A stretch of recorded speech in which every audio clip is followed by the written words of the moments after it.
अस्सलाम वालेकुम सज्जनों की हाल जे ठीक ठाक हो। अज असी एक नवी रेसिपी लैके आए हैं गुड़ के चावल जोड़े ने गुड़ वाले चावल थोड़े वास्ते लैके आए हैं।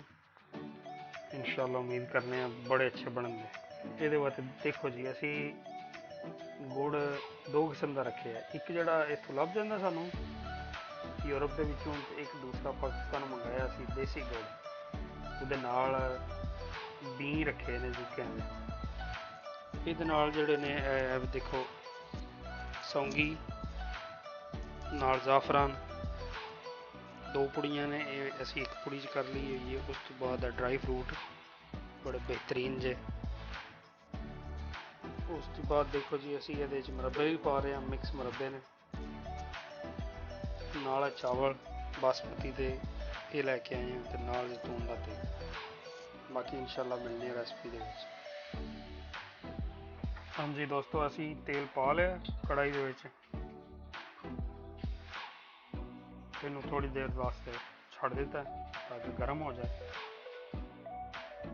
लो जी है एक कढ़ाई दे विच असी शीरा भी रख लिया गुड़ वाला जोड़ा वो बनने वास्ते रख लिया, तो दूजे दे विच तेल जोड़ा जैतून का पा के असी चावलों वास्ते वो भी रख लिया। लो जी देसी गुड़ का आख्या एक और देसी टोटका साडे जेडे पुराने बंदे लाते होंदे सी वो असी आख्या असी भी ला लीए। गंढे में फ्राई करने वास्ते रख खड़े ने ये देसी तरीके नाल जी।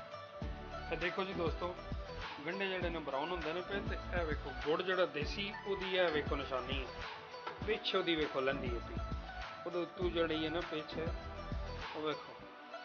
यह देखो जी यह साफ करने पे जी। लो जी चावल असी पाने 7 गिलास चावलों के जिदे 9 गिलास असी शीरे के पा लेने। गुड़ वाला जो शीरा सी वो 9 गिलास असी पा लेने।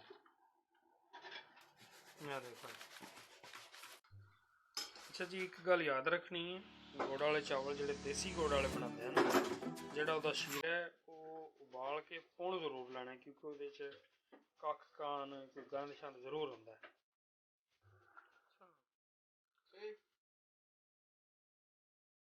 चावल पा के असी इन झट को उबलन देने ताकि चावल ना गल जान तैयार हो जाए। ये सानू 5 तो 6 मिनट हो गए ने जोड़ा असी बार बार ये थोड़ा थोड़ा करके चमचा हिलाते रहे। तो उस तो बाद देखो जी बिल्कुल पानी थोड़ा जहा रह गया, जिसे मुकदा पानी तो फिर दम लाने की बारी बुला। लो जी असी मक्खन भी विच पा दिता।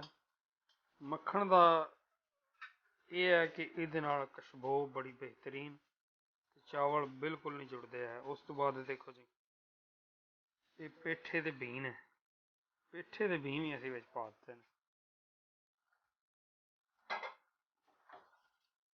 ਇਹ ਜਿਹੜੇ ਤੁਹਾਨੂੰ ड्राई फ्रूट दसे हुए सी जिदे केला सेब नाशपतियाँ ये पातियाँ गई ने।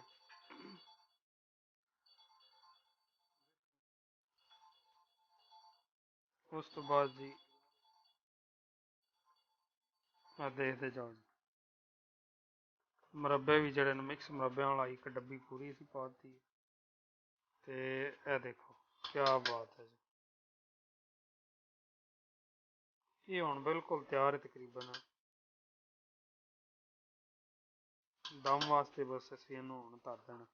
देखो जी साडा जुगाड़ दम ला दिता है। दम वास्ते असी कली इस्तेमाल की पानी वाला एक पूरा डाला जड़ा ना 6 बोतलों वाला वो 2-2 लीटर वाला रख दिता है दम दे वास्ते। बिल्कुल बिल्कुल लो फ्लेम बिल्कुल मट्ठी जी अग करके ना तो रख छड़ना है। इनू दम असी लाया तकरीबन सिर्फ 7 मिनट वास्ते। चोखा नहीं लाना क्योंकि